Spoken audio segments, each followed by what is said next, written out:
Hey there everyone, welcome back to Game Vine, and my name is Dave, and today it's about to get all Mad Max up in here while we review the Remnants from Fireside Games. Let's do it.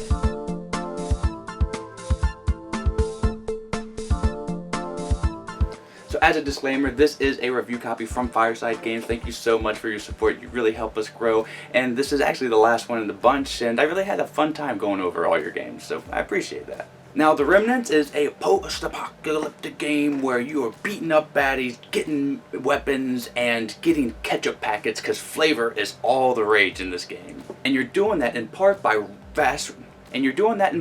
rolling dice real fast and then collecting weapons and goods and then punching those baddies in the kisser, right in the kisser, and getting points along the way, trying to get the most points at the end of the game and to be the winner, of course. I'm not going to be doing an in-depth how-to portion because this has a lot of nuanced rules and I know I would miss one or two. So if you want to actually learn a good descriptive detail way to play this game, I'm actually going to do a shout out to the Dice Tower. Sam Healy has a great video. It's a little longer, but it's longer because he shows you how to do everything. So if you want to know all the detail rules, you're going to have to go to that video or some other ones. But today I'm just going to show you what's in this box, give you an overview of how this game plays, and then give you my opinion and give this game a grade. So without further ado, let's open this bad boy up and show you the goods. Let's go.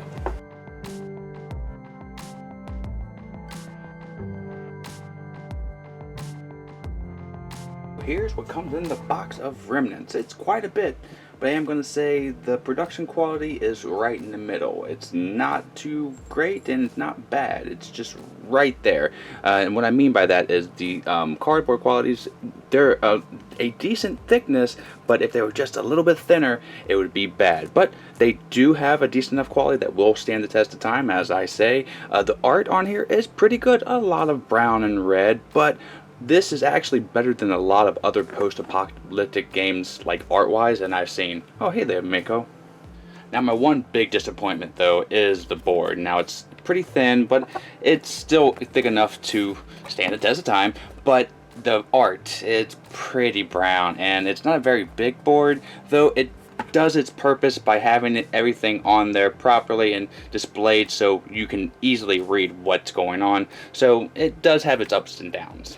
And then you just have all these cardboard bits, and they're all the kinds of the same quality. Now, my favorite part are these little ketchup packets. I love these little guys. I think I would take these and put these in other games just to kind of have a ketchup representative. I want more of these. Actually, ketchup meatballs sound pretty cool.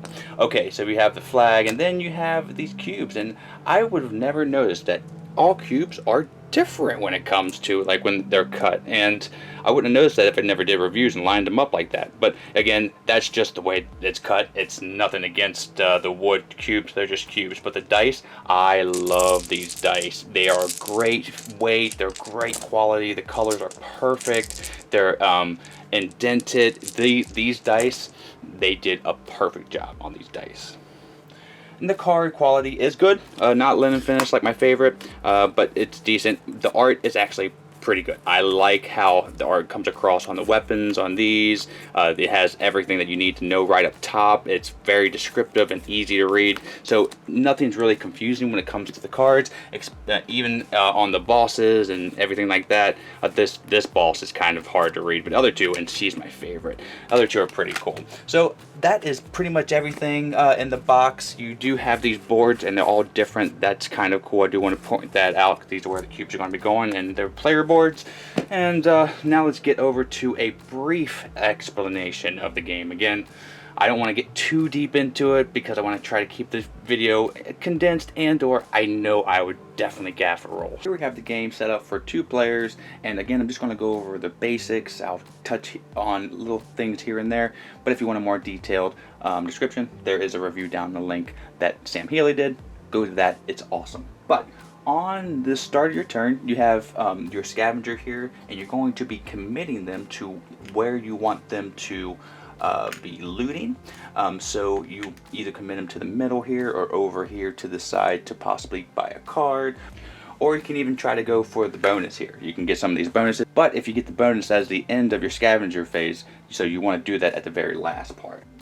This is also where you'll advance the track. We put it on the start here. This is going to be happening over 6 turns. You're going to be battling for 3 of those turns, and for the other 3 you're basically looting up to get stronger to fight these big baddies. So once you've committed all your scavengers to where they want to go, and everybody has done that as well, this is where you'll be rolling the dice. This is the fast-paced, real-time dice action. So you're going to be rolling until you get 3 of one of the items here, and then you can loot that item with one of your scavengers. Now each scavenger can only loot 1 of these items, so once they do, then that's they're done, and you can only do it for as many scavengers you have. But again, this is fast time rolling, so you're going to be going crazy. Now these stars here correspond to the bonus. If you get 3 of those stars, you get the bonus, but again, once you get that, it's the end of you getting any kind of looting. And the bonuses have different things on them. This one allows you to get 2 resources of one type, and they're pretty good, but they're not overpowered. So once you've done all that and everybody's got all their loot, you put the rest in the middle and bury it. Again, if there is any kind of conflict, this is a fast-paced part of the game.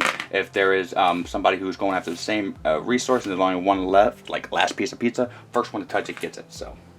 And then you go to the building part. This is where you're going to be getting these cards. Now, they are different various things. They're good for defense, attack, and also they can mitigate some of the randomness of the dice. Now, you're going to be needing these shields here because these big baddies are going to try to hurt you, and it's depending on how much their strength is up here is depending on how many shields you have to have. So getting them and the equipment and putting it in front of you, and basically it's like tapping when you're using it, kind of like magic. And getting the weapons also kind of helps you discard to get more pips. Now, along with the different items that are on here that has pips. Now, when you are rolling for attacking and defending, the pips are the only thing that matters, and the highest that it goes to is 3, and that's really good. So 2 is average. So like I said, you have what they cost and what they do, and that's what you're going to be doing. Whenever you buy one, you would replace it with the corresponding card. I did fail to mention you would have to reveal the Badlands card before you actually start doing all the looting phases, and it basically is just a hindrance. So gain 1 heal for every 2 scavengers that commit it. Now sometimes it's good, but the hindrance ones here, let me find a good one that's bad. Okay, yeah. Each player rolls 1 dice, discard a resource rolled from that Badlands. So sometimes they're good, but more often than not, they're bad. So once you're done putting up your defenses and weapons and tapping all your special cards to get certain resources, then you go to the fight phase if it is that portion. Now, in this case, it's not going to be a fight phase, so we will go to round 2, and this is going to be the fight phase. Now, if you aren't fighting, you would just heal up, which is on the cards here. So you have different items that you have. Healing, of course, it will heal one of your workers. Sometimes they will get hurt, and then you would have to use the heals to get them back. The screwdrivers add pips, so for every 2 that you have, you will get an extra pip. And the scraps down here give you a random item that you want for 2 scraps. And that corresponds to this side over here, so you'll be rolling and trying to correspond the pips, like I said before, with the items. So for every 1 pip, you can get a heal. For every 2 pips, you can get one of these scraps and or screwdrivers, and they could help you in the end. Now we're ready to fight on the round 2 phase. So we would have 3 different things they would have to fight, and this is where the replayability comes in, because there are various ones, not a lot, but different ones. Now this guy here is the biker bandit. What we have to do is have 4 shields in order to protect ourselves from him and beat him. Now this guy has 3, so we just need 1 more, and if we have any attacks like the slingshot that I showed you, they would have fist on it, and you would be able to get 1 dice per fist that you have in your repertoire. I'd say we have 2, and then we would have a 3 extra to add to our defense, giving us 6, and he would be defeated. Now, if you re-roll any pips that have 3 pips on them, so they do have a bit of a special, but underneath is a beneficial thing for you and or a losing thing for you. So if you lose, he's going to hit you for 3 wounds, and if you win, you get +1 scrap. So they can give you a little bit if you beat them, and that goes all the way up to the big baddie, who will have an upgrade. I'm going to show you my favorite one. So the upgrade gives her 2+ heals, but before fighting, you got to hurt 2 specialists, and that's rough. And if you lose, you're going to be getting 4 wounds. You have to beat her. She is super strong. She's 15. She's a scream queen. So once you beat her, then you calculate all the points and see who has the most, and that person is the winner. Now again, I didn't go over a lot of rules. I tried to touch base on every little thing, but it's pretty simple once you start to get the hang of it. It's just a lot of nuanced things you have to teach, and it takes a little bit longer than I would like. But let's give this game a grade and give you my opinion. Let's go. So that was a slight overview of Remnants. Now this game gets a 74 for me, a solid rock game, and it actually surprised me. Now Fireside isn't really known for bigger games that have more in-depth rules. They're more of like, let's throw this game on the table, these are the rules, let's do this, let's knock this game out. And I like that, because I like to be able to play multiple games in a night, but sometimes I do like to sit my butt down and play one bigger game, and having one of these in your inventory or your library as a company, I think, is worthwhile. Now, again, it got a 74 because it's a good game. I like the concept. I actually do like the fast time rolling, but that type of style is going to live or die on the person and the person that's playing the game, because some people like it and some people don't. There's no middle ground with this. So you're going to have to take that for what it is. And the collecting of the weapons, I do wish there was more weapons. I mean, I was stuck with a slingshot for most of the game,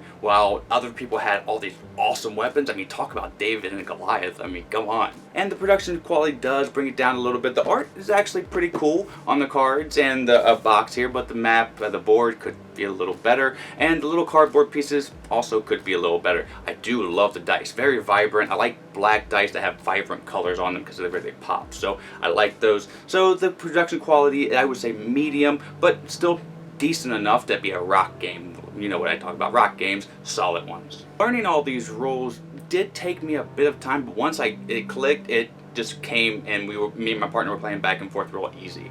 And it did kind of favor the first person taking a card. If you're the last person to pick, then all the goods are gone and you just have to settle for something. And the variability of the bosses is enough to kind of make it a decent amount of replayability. Not a huge amount, but at least a good 3 plays a year, I think. So overall, I like the theme, even though it's saturated in the board game universe, and the production quality is okay. The game style, ambitious. It had a lot of different things going on for Fireside, and it surprised me, and I like it.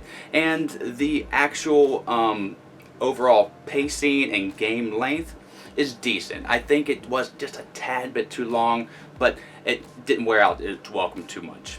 So that's what I think of Remnants. Now, thank you so much, Fireside, for providing us a box of games to review. I'm going to take this time and opportunity to give a shout out to a game that I want you to make or improve on.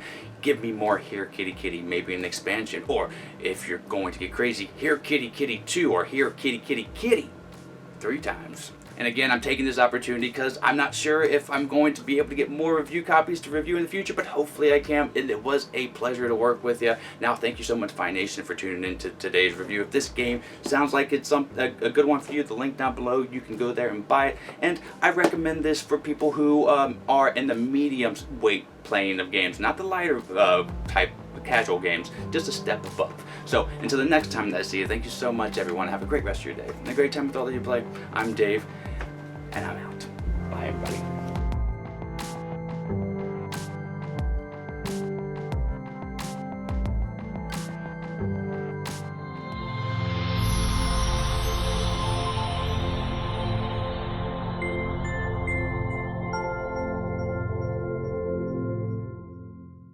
Miko, it's time to go.